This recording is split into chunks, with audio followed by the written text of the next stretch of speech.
Dicen que el éxito es la mejor venganza. Yo solía creer eso. Solía pensar que si trabajaba lo suficientemente duro, mantenía la cabeza baja y subía la escalera peldaño a peldaño mientras otros tomaban atajos o se dejaban llevar por ayudas externas, finalmente sería libre. Libre del juicio, de los chantajes emocionales, de las comparaciones interminables.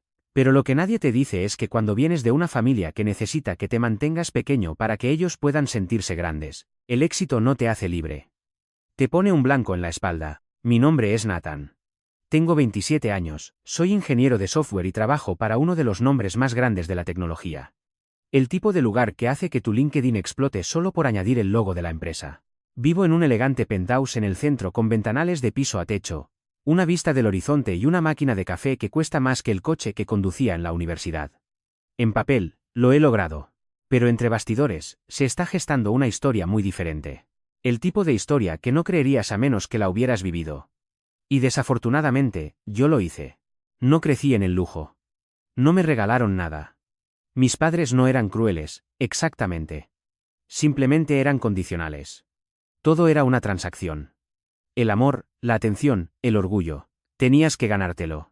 E incluso entonces, venía con condiciones. Mi hermano menor, Brandon, nunca tuvo que preocuparse por eso. Él era el hijo dorado. Podía reprobar clases, ser arrestado por vandalismo menor 2 veces y aún así ser recibido con un «solo se está encontrando a sí mismo».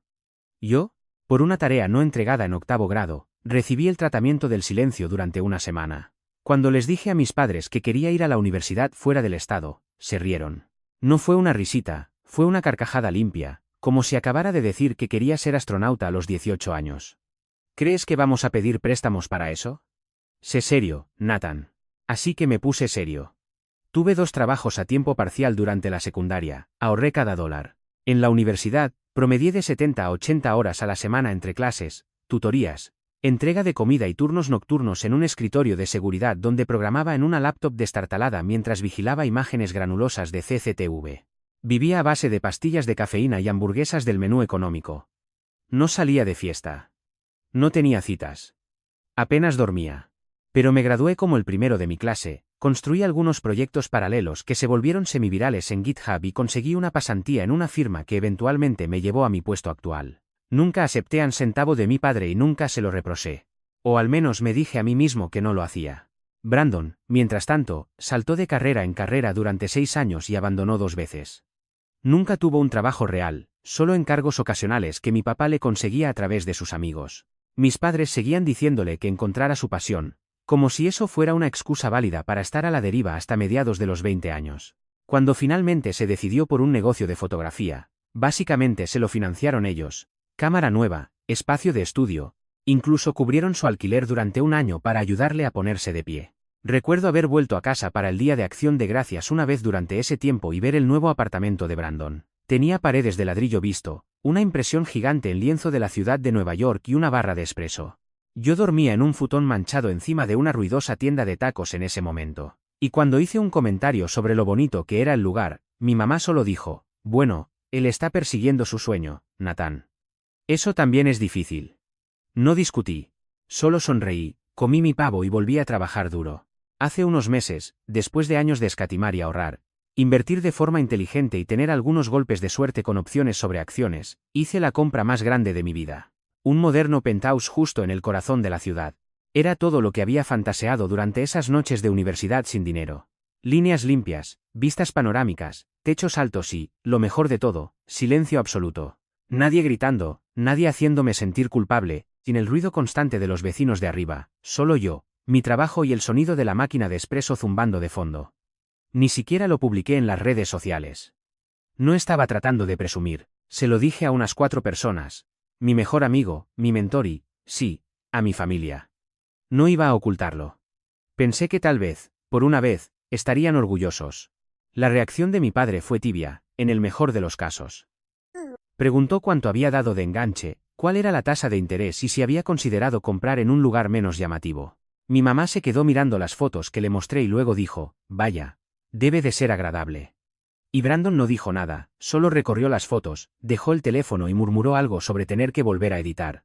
No le di importancia. Me dije a mí mismo que solo estaban sorprendidos. Tal vez no sabían cómo expresar entusiasmo. Tal vez se sentían dejados atrás. No fue hasta 2 semanas después que recibí la llamada. Nathan, dijo mi madre, con su voz extrañamente formal.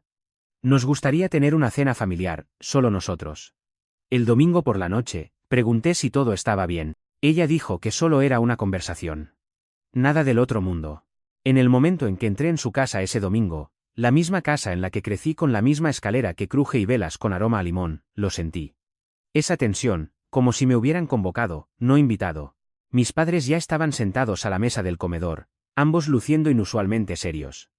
Brandon estaba apoyado en la encimera de la cocina, con los brazos cruzados y la mandíbula apretada. Queríamos hablar, comenzó mi padre. Porque últimamente ha habido algunos sentimientos heridos. Se me hundió el estómago.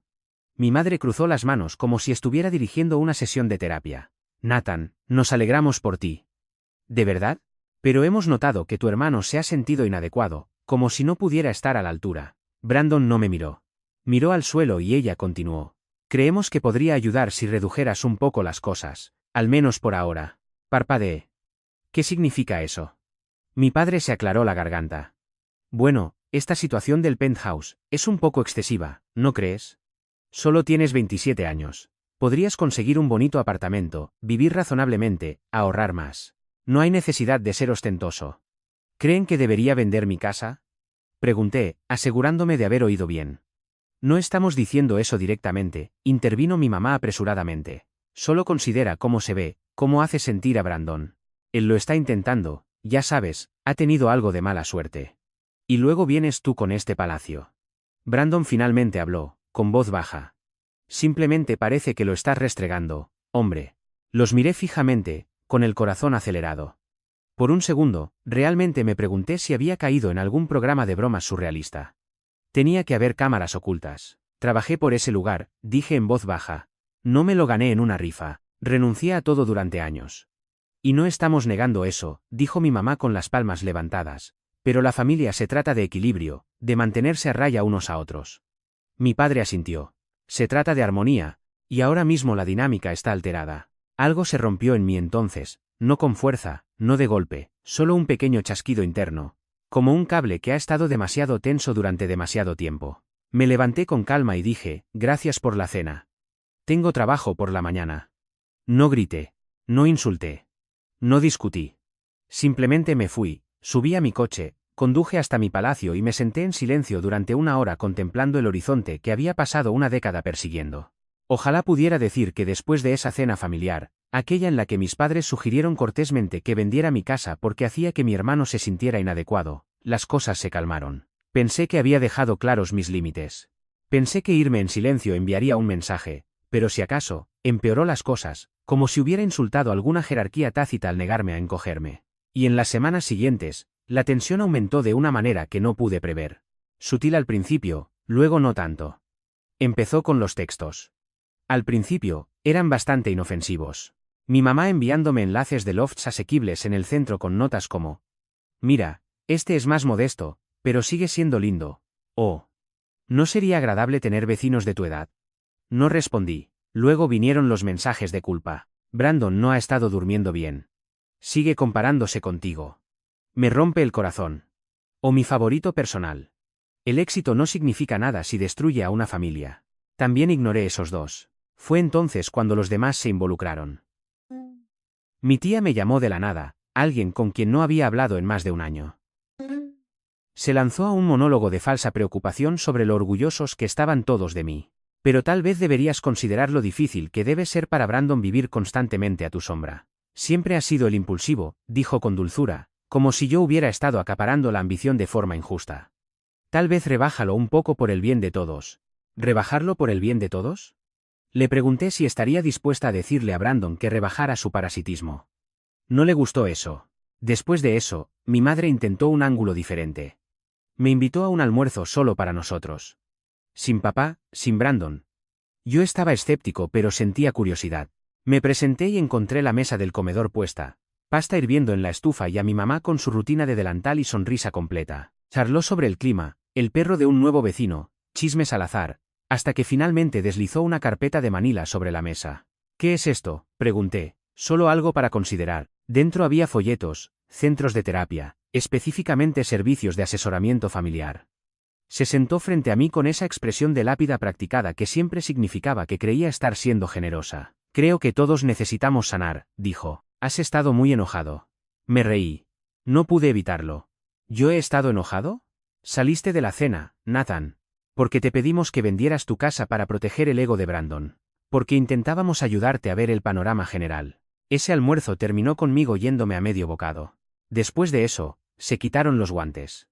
Brandon empezó a aparecer en mi casa sin invitación. Me enviaba un mensaje 5 minutos antes o simplemente no lo hacía. La primera vez llamó al timbre de mi unidad afirmando que estaba en el centro para una sesión de fotos y necesitaba usar mi lugar para cargar su equipo. Dije que no. Tocó el timbre una y otra vez. Lo ignoré. 20 minutos después, revisé la cámara del edificio desde mi teléfono. Seguía allí, paseándose por el vestíbulo, visiblemente irritado. Al día siguiente, recibí un mensaje furioso de mi padre. La familia significa estar ahí el uno para el otro, no dar portazos en la cara a la gente. Respondí. La familia también significa límites. No hubo respuesta. La semana siguiente, Brandon volvió. Esta vez con café y donas como si fuera una visita casual. Lo encontré en el vestíbulo antes de que pudiera subir. Pensé en traer el desayuno, dijo, levantando la bolsa. Estoy trabajando. Siempre estás trabajando porque así es como llegué aquí. Me miró fijamente, luego dejó caer la bolsa en el mostrador de recepción y se fue. No dijo ni una palabra más. No me comí las donas. No supe de él durante un tiempo después de eso. Solo silencio absoluto de toda la familia. Mentiría si dijera que no me afectó. Intenté concentrarme en el trabajo, largas horas, proyectos paralelos, dirigir equipos, pero el silencio a veces se volvía ruidoso. Esa vocecita que susurra, tal vez tú seas realmente el problema. Tal vez podrías haberlo manejado de otra manera. Entonces llegó la traición. Ocurrió un sábado por la mañana. Todavía estaba en la cama revisando correos cuando recibí un mensaje del administrador de mi edificio. Hola Nathan, solo una nota rápida. Tu hermano dejó las impresiones fotográficas para la exhibición del vestíbulo. Las instalaremos más tarde hoy. Me quedé mirando el mensaje completamente confundido. Mi edificio solía rotar obras de arte locales en el vestíbulo, fotos, esculturas, pinturas. Incluso había recomendado a algunos amigos de mis días en la escuela de arte, pero no había propuesto a nadie recientemente, y definitivamente no había inscrito a Brandon. Respondí. Lo siento, ¿qué impresiones? El administrador dijo, Brandon dijo que tú lo habías autorizado.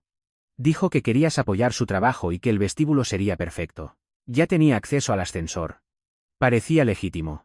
Salté de la cama, me puse unos pantalones de deporte y bajé corriendo. Y allí estaban. 4 lienzos fotográficos masivos apoyados contra la pared del vestíbulo, listos para ser montados. Retratos estilizados en blanco y negro, sombríos, dramáticos, muy al estilo de Brandon. Pero lo que me tomó desprevenido fueron los subtítulos en una fuente negrita y elegante debajo de cada imagen. El éxito no siempre se gana. Privilegio disfrazado. Algunas personas trepan a lomos de otros. No todos los penthouses son hogares. Me quedé helado. Me empezaron a temblar las manos. Algunos residentes andaban por allí, mirando las impresiones, murmurando cosas que no alcanzaba a oír del todo. Una de ellas, una mujer mayor del piso 14, llegó a sonreírme. Estas son poderosas, dijo. Muy crudas. ¿Quién es el artista? No respondí. No pude. Fui directo a la oficina del administrador y exigí que las quitaran. Pareció desconcertado pero cumplió. Brandon no respondió a mis llamadas. Ni ese día, ni el siguiente. Finalmente, conduje hasta la casa de mis padres, llamé a la puerta con el corazón latiendo con fuerza. Mi mamá abrió como si me hubiera estado esperando. No quisimos molestarte, dijo antes de que yo pudiera hablar. ¿Lo sabías? No respondió. Pasé de largo al salón donde Brandon estaba sentado en el sofá, con los pies en alto, revisando su teléfono. Falsificaste mi nombre, dije. Accediste a mi edificio bajo falsas pretensiones. Era arte, respondió rotundamente. No, fue un ataque personal. Finalmente levantó la vista. Su rostro estaba frío como la piedra. Has dejado claro que no te importa esta familia. Yo solo te estaba devolviendo el favor. Me quedé sin palabras. No por las palabras, sino por la facilidad con la que las dijo, como si esto se hubiera estado gestando en él durante años. Y ahora que había encontrado una manera de herirme, nunca se había sentido más vivo. Podrías haber pedido ayuda, Brandon. Él se mofó. Tú no ofreces ayuda. Alardeas de lo que tienes. Crees que solo porque sufriste, eso te da derecho a mirar por encima del hombro a todos los demás. No te miro por encima del hombro, dije. No lo hacía, pero tal vez debería haberlo hecho. Esa fue la última cosa que dije antes de salir. No di un portazo. No grité, pero algo había cambiado en mí ese día, algo permanente. Ya no estaba enojado. No estaba triste. Había terminado. O al menos eso creía, porque 2 días después recibí una carta real, escrita a mano, de mi padre. Y lo que había dentro hizo que todo lo anterior pareciera un calentamiento. Si quieres oír lo que había en esa carta, te lo contaré, pero prepárate. Lo cambia todo. La carta llegó un martes. Rara vez recibía correo físico aparte de facturas de servicios o el folleto inmobiliario ocasional, pero este destacaba. Sobre de color crema, papel de alto gramaje, mi nombre escrito a mano con la letra cuadrada y distintiva de mi padre, sin dirección de remitente. Algo en ello hizo que se me apretara el estómago. Me senté en el borde de la encimera de la cocina, abrí el sobre con un cuchillo de mantequilla y desdoblé la carta de 2 páginas que había en su interior. La letra era familiar, firme, pero cada palabra se sentía como un golpe en el estómago. No porque fuera cruel, casi desearía que lo hubiera sido, sino porque era deliberada, fría, calculada, como si él hubiera ensayado cada frase en su cabeza antes de plasmarla, sabiendo exactamente cómo impactaría. Comenzó con algo que parecía empatía. Nathan, siempre he admirado tu disciplina, tu capacidad para ignorar las distracciones y perseguir tus metas. Eso no es fácil, y estoy orgulloso de ti, ambos lo estamos. Pero hay algo más importante que el logro, el equilibrio, la familia. Luego pivotó. He estado hablando con tu hermano. Está pasando por un momento difícil. Tus decisiones recientes han empeorado las cosas. Sea intencional o no, has creado una distancia entre tú y esta familia. Tu tono, tu actitud, tu estilo de vida, envían un mensaje, uno que dice, soy mejor. Ese mensaje ha herido profundamente a tu hermano, y nos ha obligado a tu madre y a mí a reevaluar cómo seguimos adelante como familia. Fue entonces cuando soltó la bomba. A partir de esta semana, hemos decidido reestructurar temporalmente el fideicomiso familiar. El fideicomiso. Ni siquiera sabía que existía un fideicomiso familiar. Mis padres no eran ricos de ninguna manera, clase media como mucho, pero sabía que mi abuelo había tenido tierras en el norte del estado que pasaron a ellos cuando murió. Acres de bosque sin urbanizar que valían más de lo que la mayoría de la gente imaginaba. Siempre había asumido que se guardaban para la jubilación o tal vez para alguna futura emergencia familiar. Mi padre nunca habló de ello en detalle. Era uno de esos temas de hablaremos de ello algún día que quedaban enterrados bajo conversaciones triviales y partidos de fútbol. Aparentemente, el algún día había llegado, solo que sin mí. Continuó. Hemos nombrado a Brandon como beneficiario principal para los próximos 5 años. No es por favoritismo. Es por necesidad. Esperamos que entiendas que esto no es un castigo, es una protección para la familia. Si estás dispuesto a encontrarnos a mitad de camino, esto puede cambiar. Pero si continúas por tu camino actual, podrías forzarnos la mano a largo plazo. La puerta siempre está abierta, pero también lo está la ventana de oportunidad. Leí la carta 2 veces, 3 veces. Cada vez tenía menos sentido y dolía más. No se trataba del dinero. No realmente. Se trataba de ser borrado simbólica y literalmente. Toda mi vida había intentado jugar según las reglas. Trabajar duro. Ser responsable. Ser humilde. No había pedido nada. Ni una sola vez. Y ahora, la única vez que algo estaba disponible, no solo me pasaban por alto. Me amenazaban. Me senté en mi apartamento. La ciudad se extendía debajo de mí y me sentí completa y absolutamente hueco. Durante las semanas siguientes, caí en una espiral. No de forma dramática. No de la manera que la gente imagina cuando piensa en tocar fondo. Me seguía despertando, me conectaba al trabajo, respondía a correos, asistía a reuniones, pero estaba ausente. Mi concentración se evaporó. Los plazos de entrega se acercaban más rápido de lo habitual. Dejé de hacer ejercicio, dejé de cocinar. Empecé a pedir comida a domicilio todas las noches. Dejé platos en el fregadero. Me perdí la cena de cumpleaños de un amigo y olvidé devolver la llamada a otro que me dejó un mensaje de voz diciendo que estaba preocupado por mí. Desaparecí para mi mentor. Ni siquiera me di cuenta de cuánto me había hundido hasta que mi gerente me apartó durante una llamada de Zoom. Nathan, dijo con suavidad. Esto no es propio de ti. Quise mentir, decir que estaba bien, pero en lugar de eso solo dije. Lo sé. Me dio algo de tiempo libre, una semana, sin preguntas. Pensé en aprovecharlo para hacer un viaje, escapar a algún sitio, resetear. Pero la verdad era que no tenía energía. Así que me quedé en casa, dormí hasta tarde. Vi series viejas de ciencia ficción y miré mi teléfono más de lo que me gustaría admitir. Una noche, alrededor de las 2:00 a.m., estaba revisando un viejo álbum de fotos en mi teléfono. Fotos de la universidad, en su mayoría tomas granulosas de mi primer apartamento, capturas de pantalla de primeros proyectos de código, selfies con amigos con los que apenas hablaba ahora. Y entonces encontré un video que no recordaba haber grabado. Era yo, a los 21 años, sentado en el techo de mi dormitorio universitario. Estaba hablando a la cámara, mitad bromeando, mitad en serio. Si mi yo futuro ve esto alguna vez, felicidades. Lo lograste, espero que tengas una máquina de café de verdad y no esta basura instantánea. Pero en serio, no olvides lo que se sentía al desearlo tanto. Al trabajar tan duro. Le debes algo a ese chico. Lo vi 2 veces. Luego otra vez. No sé por qué, pero algo sobre esa versión de mí, hambrienta, cansada, esperanzada, golpeó más fuerte que cualquier cosa que mis padres hubieran dicho. No lo reconocía por completo, pero recordaba el sentimiento, el fuego. Me quedé despierto toda la noche después de eso, sin llorar, sin tramar venganza, simplemente pensando. A la mañana siguiente, me desperté y limpié todo mi apartamento de arriba abajo, tiré cada resto de comida para llevar. Lavé los platos, lavé la ropa, hice mi cama como no lo había hecho en semanas. Luego me senté ante mi escritorio, abrí un documento en blanco y empecé a escribir algo que no había escrito en años. Un concepto de producto, no para el trabajo, no para nadie más, solo para mí. Era una idea que había tenido hace años. Una herramienta para que los trabajadores independientes rastrearan ingresos, gastos y contratos en un solo tablero limpio.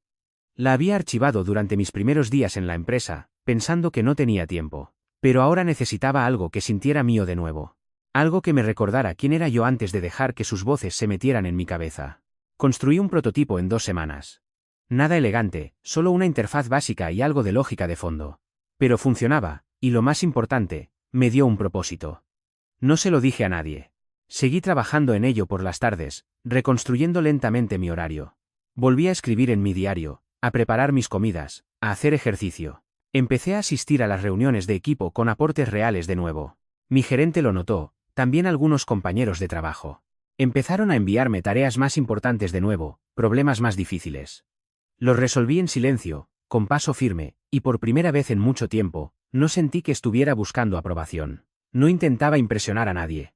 Solo vivía. Pasó un mes. Luego 2. Dejé de revisar las redes sociales de Brandon. Silencié el chat grupal de la familia. Me dije a mí mismo que volvería a involucrarme cuando estuviera listo, cuando quiera, y ni un segundo antes. Un día, llegué a casa y encontré una nota pegada a mi puerta. ¿Podemos hablar? B. Sin sobre, sin texto, solo 3 palabras. Me quedé mirándola mucho tiempo. Mi primer instinto fue romperla, quemarla. Pero no lo hice. La llevé dentro, la puse en la encimera y la dejé allí. No lo llamé. En lugar de eso, seguí con mi vida. La herramienta que había empezado, ahora llamada Ledgerlight, había crecido. Había incorporado a unos cuantos amigos freelancers como probadores beta. Los comentarios eran prometedores. Uno incluso se ofreció a invertir. Lo rechacé. No estaba listo para eso todavía, pero encendió una mecha. Empecé a planear un lanzamiento suave, compré un dominio, contraté a un diseñador para limpiar la interfaz de usuario.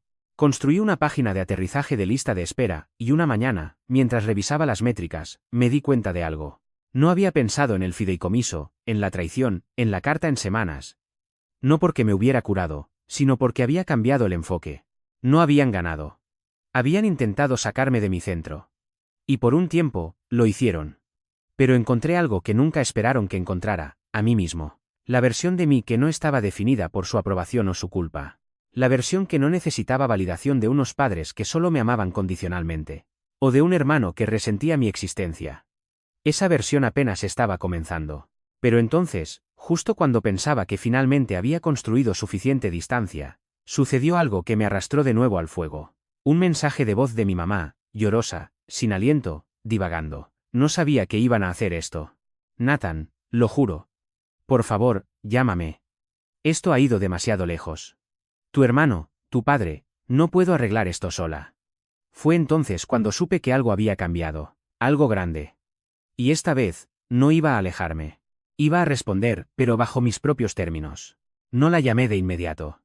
Eso podría sonar cruel. Especialmente después de un mensaje de voz tan emotivo, pero tienes que entender que mi madre es una maestra del tono. Sabe exactamente cuándo usar la calidez y cuándo hacerse la víctima. Crecí viéndola blandirla como un escalpelo. Voz suave, aliento tembloroso, pausas dramáticas. Siempre deteniéndose justo antes de decir algo directo, siempre obligándote a conectar los puntos, a sentir la culpa, a llenar los espacios en blanco. Ella nunca dejaba mensajes como ese. Y especialmente nunca admitía que no podía arreglar algo. Esa fue la primera pista de que lo que fuera que hubiera pasado, no era solo una riña o otra ronda de piensa en tu hermano. Esto era más profundo, más volátil, pero yo no iba a entrar en otra emboscada emocional. No esta vez. Había trabajado demasiado duro para recuperar mi paz, para recordar quién era yo sin el ruido. Así que hice algo que nunca habría hecho hace 6 meses. No reaccioné. Estrategicé. Primero, guardé el mensaje de voz, descargué una copia. Ni siquiera sabía si la necesitaría. Pero mi instinto me decía que esto se iba a complicar. Luego, envié un mensaje rápido a alguien con quien no había hablado en mucho tiempo. Oye, ¿te puedo invitar a un café esta semana? Necesito hablar. Cosas de la familia. Ese alguien era Jamie, una amiga mía de la infancia que había crecido a unas pocas manzanas de distancia. Perdimos el contacto después de la secundaria, nos reconectamos brevemente en la universidad, luego nos distanciamos de nuevo. Pero Jamie conocía a mi familia, había visto las dinámicas, oído las discusiones, estuvo allí la noche en que mi papá obligó a Brandon a mentir sobre haber roto la puerta del garaje y luego me castigó a mí cuando intenté corregir la historia. Jamie siempre había dicho las cosas como eran. 2 días después, nos reunimos en este pequeño café de la calle Sexta. Iluminación tenue, buena repostería, jazz suave de fondo. Ni siquiera me senté antes de que ella me lanzara una mirada y dijera, vale, ¿qué ha pasado ahora? Se lo conté todo, desde el chantaje emocional por el penthouse hasta la falsa exposición de arte, la traición del fideicomiso, el colapso y, finalmente, el mensaje de voz. Me escuchó todo el camino sin interrumpir, bebiendo su café, con ojos agudos. En un momento dado, murmuró, increíble entre dientes. Cuando finalmente terminé, se inclinó hacia adelante y dijo, te están desangrando, Nate. Solo que emocionalmente en lugar de financieramente. Lo sé. No, no creo que lo sepas. Esto no es por el dinero o el apartamento. Es por el control. Eres el único que ha logrado escapar de su pequeña órbita. Y ahora intentan arrastrarte de vuelta. Me quedé mirando mi taza, así que ¿qué hago? Sus labios se curvaron en algo entre una sonrisa burlona y un desafío. Dejas de defenderte y empiezas a jugar a la ofensiva. Parpadeé. ¿Cómo se ve eso? Jamie tamborileó con el dedo en la mesa. Dijiste que hay un fideicomiso. ¿Te borraron? Brandon fue nombrado beneficiario único temporalmente por 5 años. Tiene que ser por 5 años. Fruncí el ceño. Mi padre hizo que pareciera que la decisión era definitiva. Jamie arqueó una ceja. Eso no significa que sea legal. Fue entonces cuando la primera pieza del plan tomó forma. No conocía los detalles del fideicomiso, cuando se creó, cómo estaba estructurado, qué derechos tenía yo, pero si había un documento, había leyes sobre cómo podía cambiarse, especialmente si se trataba de las tierras de mi abuelo. Eso lo hacía generacional, posiblemente irrevocable. Así que hice otra llamada, esta vez a un abogado, no a cualquier abogado, sino a un antiguo mentor mío que había pasado del derecho de software a los litigios de herencias hacía unos años. No tuve que decirle mucho, solo lo suficiente para que aceptara revisar cualquier documento que pudiera conseguir. Solo estamos reuniendo información. Sé inteligente. Inteligente. Eso significaba no irrumpir en la casa de mis padres exigiendo respuestas. Significaba tenderles un cebo suavemente. Así que envié un mensaje a mi padre. Corto, tranquilo, casi pasivo. Oye, recibí el mensaje de mamá. Espero que todo esté bien. ¿Quieres que nos veamos este fin de semana? Tal vez aclarar las cosas. Respondió en menos de 5 minutos. Me alegra saber de ti. El domingo por la tarde me va bien. Perfecto. Se sentía demasiado fácil, lo que me hizo ser aún más cauteloso. Cuando llegué ese domingo, mi mamá se veía pálida, nerviosa. Abrió la puerta y me dio un abrazo antes de que pudiera detenerla. Gracias por venir, susurró. Mi padre estaba sentado en el despacho, con las piernas cruzadas, expresión indescifrable. Brandon no estaba allí. Eso solo ya me decía que algo iba mal. Él siempre estaba en el centro de estos pequeños dramas. Hablamos de trivialidades. Té, aperitivos, el clima. Luego pregunté casualmente. Entonces, ¿qué está pasando? Intercambiaron una mirada. Mi padre se aclaró la garganta. Tu hermano está pasando por una mala racha. Esperé. Pidió un préstamo comercial el año pasado. Quería expandir el estudio. Compró equipo. Alquiló un segundo local. Eso era nuevo para mí. Se atrasó en los pagos. Incumplió plazos. Ahora hay algunos asuntos legales en marcha. ¿Qué tipo de asuntos legales? Mi madre hizo una mueca. Incumplió el pago. El prestamista amenaza con embargar activos. Me eché hacia atrás. Y esto me afecta a mí como. Más miradas. Mi padre finalmente lo dijo, usó parte del fideicomiso como garantía. Se me hundió el estómago. Parpadeé. ¿El qué? Mi mamá intervino. No fue la parcela principal de tierra, solo una franja. Unos pocos acres. Pensó que podría obtener beneficios rápidamente. ¿Qué parte? Pregunté bruscamente. La cresta este, murmuró mi padre. Esa era la porción con más potencial de urbanización. La que tenía acceso por carretera. Ni siquiera sabía que tenía acceso para hacer eso, dije. No debería haberlo tenido, dijo mi mamá rápidamente.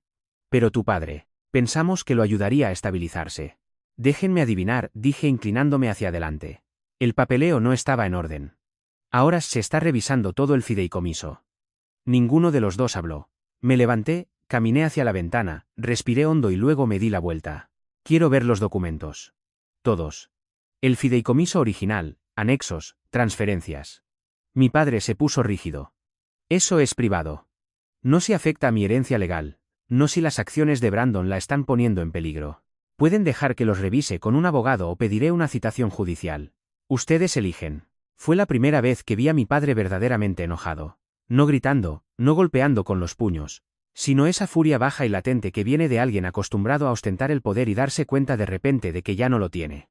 Has cambiado, dijo con frialdad. No, respondí. Simplemente he dejado de pedir perdón.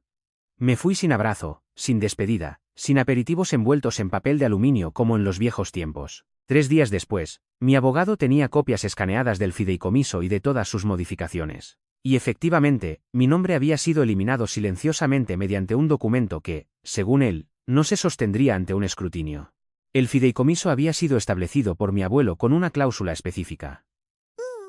No se pueden realizar alteraciones a menos que todos los beneficiarios nombrados estén de acuerdo por escrito. Yo nunca firmé nada. Mi firma no aparecía por ningún lado. Lo que significaba que la reestructuración de 5 años no solo era ilegítima, sino que era motivo para una reversión total, posiblemente incluso para acciones legales. Yami fue la primera persona a la que se lo conté. Nos reunimos de nuevo en el café y cuando expuse los hechos, su sonrisa creció con cada detalle. ¿Y ahora qué? Preguntó. Exhalé lentamente. Ahora, dije, dejamos de jugar a la defensiva. Les di una oportunidad más. No por misericordia, sino por estrategia. Después de revisar los documentos, mi abogado y yo redactamos una carta sencilla y educada dirigida a mis padres. Explicaba sin emoción ni juicio las inconsistencias legales en el fideicomiso enmendado. Citaba la cláusula original de mi abuelo que impedía cambios unilaterales. Destacaba la ausencia de mi firma. Terminaba con una petición clara y no confrontativa. Pedimos respetuosamente la reversión inmediata de las modificaciones no autorizadas, incluida la restitución de Nathan Carter como beneficiario. Si no se resuelve para la fecha X, procederemos a través de los canales legales apropiados. El plazo era de 2 semanas. No supe nada durante 13 días. Ni mensajes, ni llamadas, ni golpes en mi puerta, solo un silencio como el que se asienta justo antes de una tormenta. El día 14, recibí un correo electrónico. Era de mi padre. Sin saludo, sin disculpa, solo un PDF. El fideicomiso ha sido enmendado y restaurado a su forma original. La autoridad de Brandon ha sido revocada. Está restituido. Considera este asunto cerrado. Se lo mostré a mi abogado. Sonrió. Ya está. Has ganado. Pero esa no fue la venganza. Eso fue solo el disparo de advertencia. Porque aquí está la cuestión. Ellos pensaron que el problema había terminado porque el papeleo estaba arreglado. Lo que no se dieron cuenta fue de cuánto daño ya habían hecho. No a mis finanzas, sino a mi nombre, mi confianza, mi reputación. ¿Recuerdan la exposición de fotografía que Brandon intentó instalar en el vestíbulo de mi edificio? Aquella en la que se coló en mi edificio y puso subtítulos calumniosos como privilegio disfrazado y no todos los penthouses son hogares. Sí, yo tampoco lo había olvidado. Y ahora que la amenaza legal había pasado, tenía el ancho de banda y la motivación para asegurarme de que Brandon aprendiera su propia lección. Empecé por lo bajo. Un mensaje directo a la directora de una galería que conocí a través de un amigo común, alguien a quien Brandon había estado tratando de cortejar durante meses. Le envié las fotos del vestíbulo que Brandon había intentado instalar en mi edificio junto con un breve mensaje. He pensado que deberías ver el tipo de trabajo que intenta promocionar sin consentimiento. Ella respondió 2 horas más tarde, gracias. Eso cruza una línea. No seguiremos adelante con él. Luego pasé a su alquiler. ¿Recuerdan el segundo local que alquiló para su expansión? A través de algunas investigaciones en línea y una publicación en LinkedIn que él había hecho meses antes, descubrí el edificio. No contacté directamente con el propietario. No fue necesario.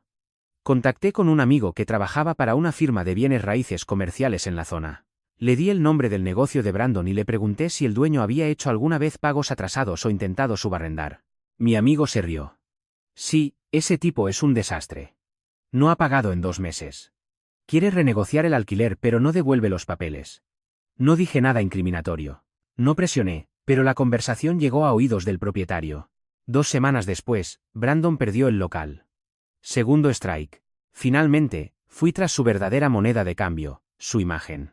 Brandon se había labrado un modesto seguimiento en las redes sociales como creativo visionario, 12.000 seguidores en Instagram, una estética cuidada, frases inspiradoras, reels de detrás de las cámaras cuidadosamente filtrados. Creé una cuenta falsa, seguí su página y esperé. Pronto publicó una nueva serie llamada El arte de la escalada con subtítulos sobre la superación de la adversidad, la creación de su negocio sin ayudas y la búsqueda del éxito sin comprometer los valores. Hice una captura de pantalla de la publicación. Luego subí una comparación lado a lado. La publicación frente a un escaneo de la carta que mi padre me había enviado meses antes, aquella en la que admitía que Brandon usó el fideicomiso como garantía para su préstamo comercial. No incluí información identificativa. Ni dirección, ni documentos, solo un subtítulo. Curiosa definición de, sin ayudas. Luego dejé que Internet hiciera lo suyo. En menos de 24 horas, Brandon bloqueó su cuenta. Tercer strike. Las consecuencias fueron rápidas. No volví a saber de él. Sin disculpas. Sin intento de reconciliación. Solo silencio. Su nombre desapareció del directorio de mi edificio. Al parecer, había estado viviendo en el apartamento de un amigo cercano. Se había ido. Mis padres, por otro lado, intentaron una última maniobra, una invitación, una cena, en su casa, para hablar. Consideré ignorarlo, pero necesitaba cerrar el capítulo. Así que fui. Solo estaban ellos dos. Brandon no estaba allí. El comedor estaba impecable. Servilletas dobladas. La vajilla que no había visto desde las Navidades de hace 5 años. Mi mamá sirvió carne asada. Mi padre sirvió vino. Por un momento, casi se sintió normal hasta que mi mamá dejó el tenedor y dijo: «Solo queremos seguir adelante».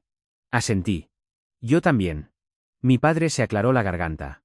Hemos cometido errores. No hablé. Dejamos que las cosas se descontrolaran, continuó. Pensamos que estábamos ayudando a Brandon, pero ahora vemos cómo eso te dolió a ti. Finalmente lo miré a los ojos. ¿De verdad?, vaciló. Lo estamos intentando. Me eché hacia atrás en la silla. Bien, porque así es como seguimos adelante. Ambos se enderezaron. No pido una disculpa. No pido afecto. Ni siquiera pido una relación. Lo que pido es distancia. A mi mamá se le llenaron los ojos de lágrimas. Nathan, levanté una mano. He reconstruido todo lo que intentaron quitarme. He limpiado el desastre que Brandon dejó. Y lo he hecho sin rabia. Sin arrastrar sus nombres por el lodo porque todavía tengo más respeto por esta familia del que ustedes tuvieron por mí. Se quedaron congelados. Me puse en pie. Nos veremos en las vacaciones. Quizás. Pero he terminado de ser el chivo expiatorio. He terminado de ser el saco de boxeo emocional. A partir de ahora, tienen acceso a mí en función de cómo me traten. No por la sangre. Mi mamá se secó los ojos. Mi padre solo se quedó mirando su plato. Salí de allí. Sin abrazo, sin despedida, sin un gracias por venir. Solo el sonido de la puerta cerrándose tras de mí, silencioso, limpio, definitivo. Eso fue hace 6 meses. Desde entonces, mi vida ha sido sencilla. El trabajo es estable. Ledger Light se lanzó con 3.000 registros en el primer mes. Contraté a un pequeño equipo, crecimiento silencioso, sin alardes, solo resultados. El penthouse sigue siendo mío. Actualicé la máquina de café. Mis padres no han llamado. Las redes sociales de Brandon siguen inactivas. Se dice que se mudó fuera del estado. A veces la gente me pregunta si me arrepiento de algo, si fue demasiado, si desearía simplemente haberlo dejado pasar.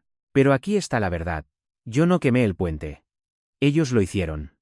Yo solo me aseguré de que no pudieran reconstruirlo con madera robada.